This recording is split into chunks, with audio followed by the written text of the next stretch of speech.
l'info sur Europe 1. Bonjour Mathieu Bocoté. Bonjour. Pour votre carte blanche matin, vous revenez sur les événements de Melilla. Ces derniers jours, 2000 migrants ont cherché entrée de force dans cette petite enclave espagnole. Oui. Plusieurs ont perdu la vie. Oui, tout à fait.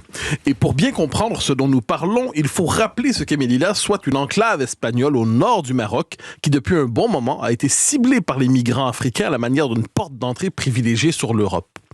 Ce pourquoi la ville est protégée par un système de grillage et de miradors. Il s'agit symboliquement d'une place à prendre, comme les Ceuta, l'autre enclave espagnole du Maroc.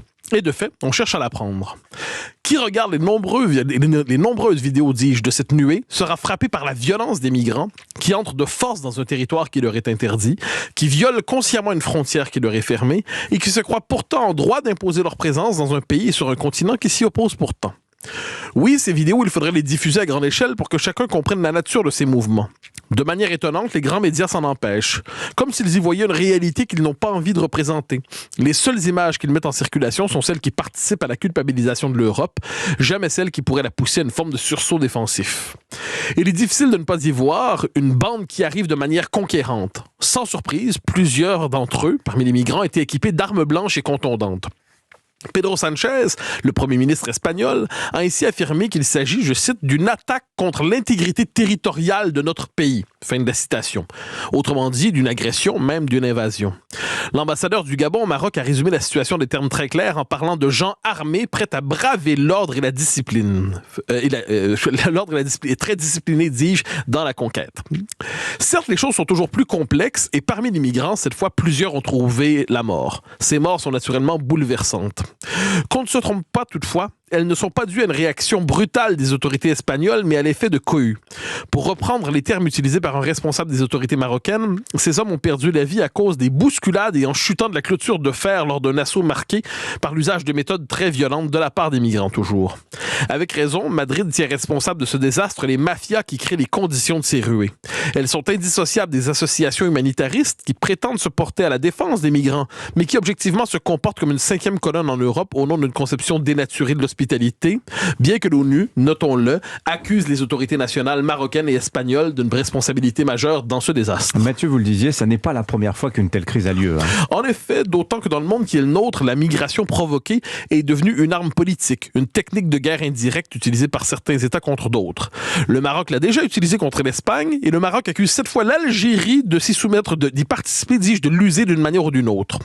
On se souvient, l'automne dernier, de la crise organisée à la frontière polonaise par la Biélorussie. On gardera aussi en tête la menace migratoire que fait peser la Turquie sur l'Europe et qui pourrait à n'importe quel moment ouvrir les vannes et jeter sur elle des milliers de clandestins. À travers cela se dévoile un mouvement de fond. Stephen Smith a parlé d'une ruée vers l'Europe. Devant cette marée humaine, les dérisoires grillages censés marquer l'emplacement d'une frontière et freiner ceux qui voudraient la violer ne tiennent pas vraiment.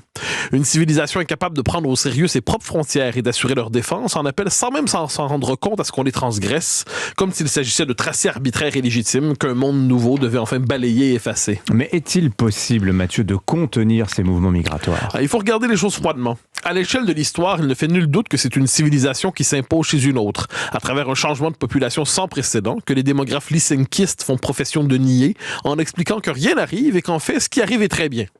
Et devant cela, la classe dirigeante ne sait rien faire d'autre que de répéter son slogan habituel « La diversité est une richesse ».